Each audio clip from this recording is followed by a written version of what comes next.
नमस्कार साथियों। आज तीन महत्वपूर्ण विषय हैं जिसके ऊपर आपसे हम बातचीत करना चाह रहे हैं। पहला विषय कांग्रेस पार्टी के बड़े नेता और उपनेता विपक्ष माननीय श्री आनंद शर्मा जी का बयान आम आदमी पार्टी की फंडिंग को लेकर, जिस पे आम आदमी पार्टी के नेशनल ट्रेजरर राघव चड्ढा जी अपनी बात रखेंगे। दूसरा बयान पंजाब के पृष्ठभूमि में कैप्टन अमरिंदर का बयान, एक शिकायत जो उन्होंने इलेक्शन कमीशन से की है। और तीसरा मुद्दा आम आदमी पार्टी के ख़िलाफ़ जो पिछले लगभग 1.25 सालों से साजिश चल रही है आम आदमी पार्टी के विधायकों को परेशान करने की। तो ये तीन महत्वपूर्ण विषय हैं। मैं रिक्वेस्ट करूंगा राघव चड्ढा जी से कि अपनी बात रखें आनंद शर्मा के बयान। दोस्तों, कांग्रेस पार्टी के वरिष्ठ नेता श्री आनंद शर्मा जी का एक बयान आया जिसमें उन्होंने आम आदमी पार्टी की फंडिंग पर कुछ सवाल खड़े करे। तो पहले तो मैं आनंद शर्मा जी को ये कहना चाहूँगा कि जब कांग्रेस पार्टी की केंद्र में सरकार थी, यूपीए 2 की सरकार थी, तब मई 2014 में कांग्रेस पार्टी की केंद्र की सरकार ने दिल्ली हाईकोर्ट में एक एफिडेविट दिया और ये कहा कि आम आदमी पार्टी की फंडिंग पर जो आरोप लगे, उन आरोपों की सरकार की जांच एजेंसियों ने जांच करी और उस जांच में कुछ भी गलत नहीं पाया गया।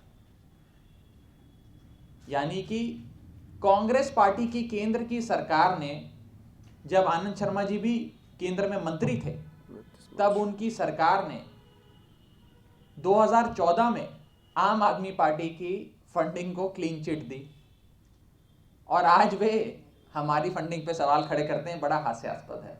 खैर, आगे बात बढ़ाते हैं। पहली चीज तो यह है कि आनंद शर्मा जी कह रहे हैं कि आम आदमी पार्टी की फौरन से फंडिंग होती है। मैं आनंद शर्मा जी को कहना चाहूंगा, आनंद शर्मा जी, दिल्ली हाईकोर्ट ने 2014 में कांग्रेस पार्टी और भारतीय जनता पार्टी, दो पार्टियों को अवैध विदेशी धन लेने के मामले में दोषी करारा था। 29 मार्च 2014 आपको 2014 में दिल्ली हाईकोर्ट ने इल्लीगल फॉरेन फंडिंग के मामले में आपकी पार्टी को, कांग्रेस पार्टी को और बीजेपी को दोषी करारा था। आम आदमी पार्टी को दोषी नहीं करारा था। आम आदमी पार्टी की सारी फंडिंग भारतीय करते हैं। हमारी फंडिंग की जांच तो इनकम टैक्स विभाग और केंद्र सरकार के अन्य विभाग न जाने कब से कर रहे हैं। प्रधानमंत्री जी ने भी आरोप लगाया कि भाई हवाला एट मिडनाइट हुआ है, आज तक तो हमारे खिलाफ नहीं कुछ ढूंढ पाए। तो इस प्रकार के जो बेबुनियाद आरोप या इस प्रकार के औच्छे बयान आनंद शर्मा जी जैसे नेता को सूट नहीं करते, उन्हें नहीं देने चाहिए। दूसरी चीज मैं उन्हें यह कहना चाहूंगा कि आम आदमी पार्टी की 100% फंडिंग कौन दे रहा है, कहां से आ रहा है, उसका पूरा ब्यौरा, पूरा खाता आम आदमी पार्टी बनाती है।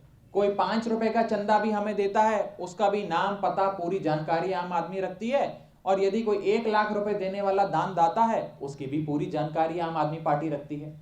अब ऐसा क्यों है कि कांग्रेस पार्टी, आनंद शर्मा जी की जो पार्टी है, उसकी 80% चंदा बेनामी स्रोतों से आता है। पता ही नहीं कि उनको कौन ये चंदा दे जाता है। एडीआर की रिपोर्ट है कि 2004 से 2015 के बीच में कांग्रेस पार्टी को जितना चंदा मिला, ये 10 साल 2004 से 2015 वित्तीय वर्ष की अगर आप देखें, उसमें 75 से 80% चंदा बेनामी स्रोतों से आता है। पता नहीं कौन इनको चंदा दे जाता है। आनंद शर्मा जी इस पे क्यों नहीं रोशनी डालते? आनंद शर्मा जी ये क्यों नहीं बताते कि कितना पैसा उनको चेक से आ रहा है और कितना पैसा कांग्रेस पार्टी को कैश से आ रहा है? कांग्रेस पार्टी की 80% चंदा तो कैश में आता है, केवल 20% चंदा वे लोग कहीं से बैंक से दिखा देते हैं।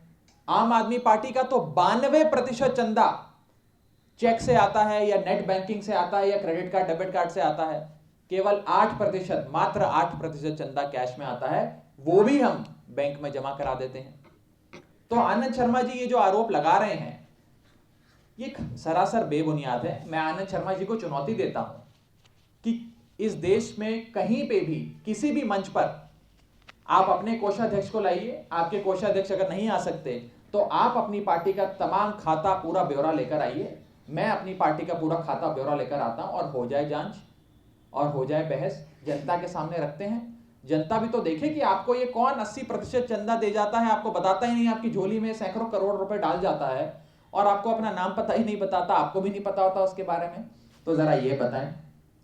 साथ ही साथ जनता को यह भी बताना आवश्यक है कि जब कांग्रेस पार्टी और भारतीय जनता पार्टी को इलीगल फॉरेन फंडिंग के मामले में दिल्ली हाईकोर्ट ने दोषी करारा और जब बीजेपी और कांग्रेस की पॉलिटिकल पार्टी की रजिस्ट्रेशन यानी कि उनकी मान्यता रद्द होने तक पे बनाई, अवैध राशि लेने के मामले में, अवैध विदेशी चंदा लेने के मामले में, तो बीजेपी और कांग्रेस ने संसद में एक दूसरे का हाथ थामकर कानून को रेट्रोस्पेक्टिव ढंग से बदल दिया, कानून में बदलाव कर दिया कि उनकी जो गलती है, जो उनका पाप है वो साफ हो जाए, वो पाप धुल जाए, क्योंकि जुडिशरी ने उनको दोषी करार दिया। तो इस प्रकार से कानून में फेरबदल करना, जनता की आंखों में धूल झोंकना, अवैध ढंग से चंदा लेना, विदेशी चंदा लेना, यह कांग्रेस पार्टी की सच्चाई है। और जिस कंपनी ने इनको वो फॉरेन फंडिंग दी थी, उस कंपनी के लिए कांग्रेस पार्टी ने कौन से नेचुरल रिसोर्सेज उनको अलॉट कराए, कौन से राज्यों में अलॉट कराए, इसका भी जवाब आनंद शर्मा जी दें कि क्या वो जो फॉरेन फंडिंग जिस पार्टी से कांग्रेस पार्टी ने ली थी, जिस कंपनी से ली थी, जिस विदेशी कंपनी से ली थी, क्या उसकी किसी इंडियन कंपनी को कुछ खास नेचुरल रिसोर्सेज देश में बांटे गए जब केंद्र में कांग्रेस की सरकार थी? क्या उनको कौड़ियों के भाव पे नेचुरल रिसोर्सेज दिए गए कि नहीं दिए गए? क्या नेचुरल रिसोर्सेज की एलोकेशन पर उस समय सवाल उठे कि नहीं उठे? इनके बड़े मंत्रियों के नाम आए कि नहीं आए? तो क्या ये क्विड प्रो को साबित नहीं होता कि एक तरफ हम देश के नेचुरल रिसोर्सेज आपको कौड़ियों के दाम दे देते हैं और दूसरी ओर आप चंदा ले लीजिए? तो आनंद शर्मा जी से मेरा यह कहना है कि कांग्रेस पार्टी की जो 80% बेनामी चंदा आता है, जो इलीगल फॉरेन फंडिंग लेने के मामले में आप लोग दोषी करारे गए हो, आपको चेक से कोई पैसा देता नहीं है, तमाम कैश की आपको चंदा आता है, आप लोग अपना खाता लेकर आइए, मैं अपना खाता लेकर आता हूं, जहां आप कंफर्टेबल हो। आनंद शर्मा जी शायद दिल्ली के निवासी हैं, तो जंतर मंतर यदि उनके घर के पास पड़े तो जंतर मंतर पे मिल लेते हैं, मैं अपने खाते लेकर आता हूं, अपने खाते लेकर आइए और जमकर बहस हो, जनता देखे कि कांग्रेस पार्टी के चंदे में कितना अवैध है, कितना काला धन है, कितना विदेशों से आता है और कितना कैश में आता है। Thank you Raghav. कांग्रेस की हालत वैसी है कि एक तो करेला ऊपर से नीम चढ़ा।